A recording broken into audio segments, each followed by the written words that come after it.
કૃષ્ણ, જય માતાજી। હું છું સેજલ રાબડિયા અને આજે હું પાસે મસ્ત મજાની રેસીપી લઈને આવી ગઈ છું। રેસીપીમાં આપણે બનાવવાની છે મેંગો લસ્સી। તો મેંગો લસ્સી બનાવવા માટે આપણે છે ને મસ્ત ઘરનું મોળું એવું દહીં લઈ લેવાનું છે। જો આવું ઢેફું હોય ને એવું આપણે દહીં લેવાનું છે। ખાટું દહીંનો ઉપયોગ નથી કરવાનો આપણે છે ને સવારે દૂધ મેળવવું હોય અને સાંજે આપણું દૂધ તૈયાર થઈ ગયું હોય ને એ દૂધ આપણે લેવાનું છે। જો કંઈક આ રીતનું આપણે એટલું દહીં લઈ લીધું છે। હવે દહીંમાં આપણે છે ને વાટકી ખાંડ લેવાની છે। વાટકીની ઉપર આપણે જો એટલી સપટી એક પાછી ખાંડ એડ કરવાની છે। જો હવે ખાંડ એડ કરી દીધી છે ને હવે આપણે એને સરસ રીતે આ રીતનું આમ છે ને મિક્સ કરી દેવાનું છે। દહીં અને ખાંડ મિક્સ થઈ જાય ને ત્યાં સુધી આપણે આ રીતે એને મિક્સ કરવાનું છે। પહેલાં આપણે છે ને દહીં પહેલાં લીધું છે કારણ કે ખાંડ આપણી જલ્દી ગળી જાય અને કેરી આપણે છે ને પછી બધી સામગ્રી તૈયાર કરશું કેરીની। ઠંડુ દહીં હોય ને એટલે ખાંડને ગળતા એકદમ વાર લાગે। આમાં બ્લેન્ડર ફેરવવાનું ન હોય નકર છે ને સાઈઝ બની જાય એટલે કંઈક આ રીતે જ આપણે એને ખાંડને ગળાવવી પડશે।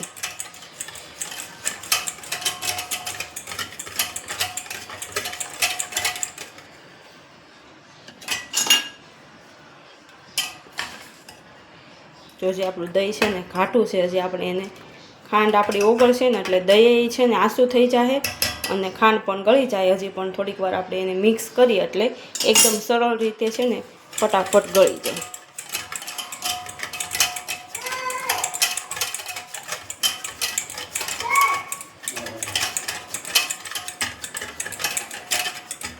હવે આને આપણે 2 થી 3 મિનિટ મૂકી દઈએ ને ત્યાં આપણે કેરીનું બધું તૈયાર કરી લઈએ। તો આપણે એક સ્ટીલનો નાનો વાટકો લઈ લીધો છે અને એમાં આપણે છે ને બદામને આ રીતે આમ ઊભી રાખીને ખમણવાની છે। જો આ રીતે આમ એટલે છેપ છે ને બદામનો એકદમ લાંબો પડે અને તમે આડી રાખીને ખમણો ને તો ભૂકો થઈ જાય। એટલે મસ્ત જો આ રીતે આપણે છે ને બદામ ખમણી લેવાની છે ડ્રાયફ્રૂટ બધું એક પછી એક।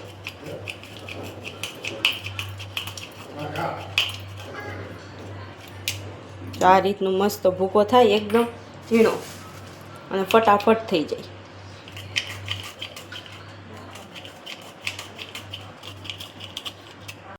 તો આપણી બદામ ખમણાઈ ગઈ છે આપણે એને એક બાજુ સાઈડમાં રાખી દઈએ।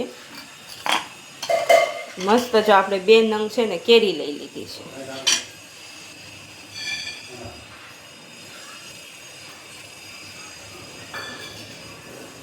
કેરીને આપણે આ રીતની છે ને એકદમ આછી સાલ ઉખેડી લેવાની છે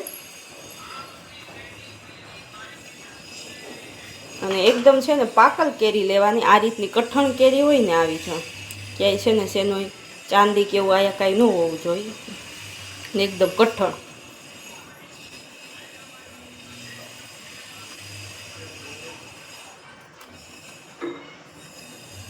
તો આ રીતે ઝડપથી આપણે બધી ચાલ ઉખેડી લેવાની છે અને એકદમ આ રીતની આપણે છે ને કેસરી કલર થાય ને એ રીતની ચાલ ઉખેડવાની છે।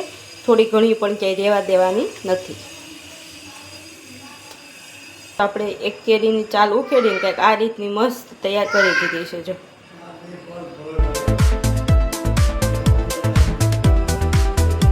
હવે એને આપણે છે ને વાટકામાં મૂકી દઈએ અને બીજી કેરી પણ આપણે એ જ રીતની છે ને મસ્ત પાકલ અને કઠણ લીધી છે।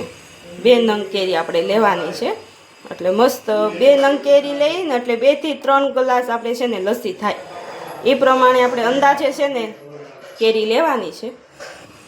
જો 2 કેરીને આપણે ચાલ ઉખેડી લીધી છે અને હવે આને આપણે છે ને ઝીણા ઝીણા કટકા કરવાના છે મસ્ત મજાની।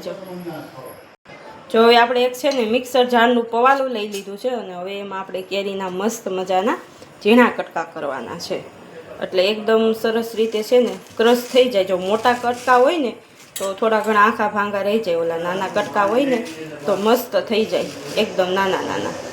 એટલે આપણે નાના કટકા કરવાના છે।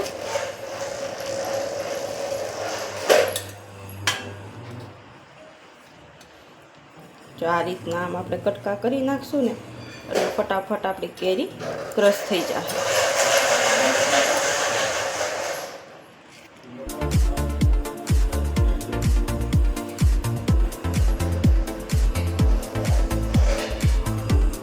કંઈક આ રીતનું આપણે કેરીનું કટિંગ કર્યું છે. હવે આપણે એને મિક્સરમાં ક્રશ કરી દેવાનું છે. જો આપણે પડદા છે ને મિક્સરમાં ક્રશ થઈ ગયા છે, કંઈક આ રીતના કરવાના છે. પાણીનું ટીપું આપણે એમાં એડ કરવાનું નથી. જો આપણે પાછું દહીં લઈ લીધું છે અને દહીંને હવે પાછું એકવાર આપણે આ રીતનું ક્રશ કરી દેવાનું છે. એટલે થોડી ઘણી ખાંડ નીચે હોય ને એકદમ સરસ રીતે છે ને ગળી જાય મસ્ત. જો એકદમ છે ને આપણું દહીં પણ આછું થઈ ગયું છે ખાંડ ગળતા. જો કંઈક આ રીતનું. હવે આપણે છે ને કેરીને ક્રશ કરી છે ને મિક્સરમાં, એ આપણે આમાં એડ કરી દેવાની છે. 2 કેરીને મિક્સ કરી દેવાની છે. એમાં બધું કેરીને ક્રશ કરેલું આમાં એડ કરી દે. જો બધી કેરી ક્રશ કરેલી આપણે દહીંમાં એડ કરી દીધી છે અને હવે પાછું સરસ જો આ રીતે પાછું મિક્સ કરી દેવાનું છે.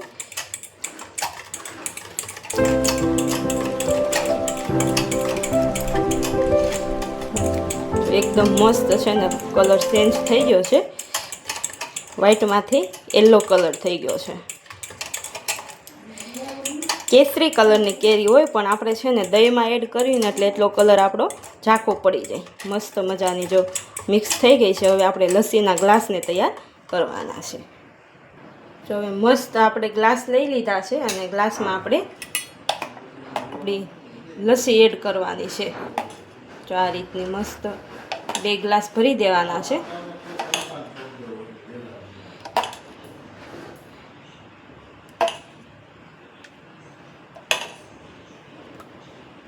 જો આપણે છે ને 2 કેરીમાંથી 2 ગ્લાસ જ મસ્ત લસ્સી બનશે. જો આ રીતની ગ્લાસમાં આપણે સોફ્ટ કરી દીધી છે. જો ગ્લાસ ભરીને અને આપણે રેડી કરી દીધા છે. હવે આપણે એમાંથી છે ને કેરીના ઝીણા ઝીણા કટકા કરી લીધા હતા, એ ગ્લાસમાં આપણે એડ કરી દેવાના છે. 2 ગ્લાસમાં મસ્ત આખામાં થાય ને એ રીતના એટલા કટકા આપણે એડ કરવાના છે. કરી દીધા છે. હવે આપણે છે ને બદામને ખમણી હતી ને એને એડ કરી દેવાની છે. જો કંઈક આ રીતની. જો આપણે 2 ગ્લાસમાં ડ્રાય ફ્રૂટ નાખી અને મસ્ત ગ્લાસ ભરી અને આપણે તૈયાર કરી દીધા છે. હવે એક ડીશમાં લઈને અને બહાર આપણે બાળકોને આપી દઈએ. અને મારી લસ્સી બનાવવાની રીત તમને કેવી લાગી મને કોમેન્ટમાં જણાવજો, અને તમે કઈ રીતે બનાવો ને એ મને કોમેન્ટમાં જણાવજો. હવે મસ્ત મજાના આપણી તૈયાર થઈ ગઈ છે એટલે બાળકોને પીવા આપી દઈએ. અને તમે મારી ચેનલમાં પહેલી વાર હોય તો લાઇક, શેર અને સબસ્ક્રાઈબ કરતા જાજો. જય શ્રી કૃષ્ણ. આવજો બધાય. મેંગો લસ્સી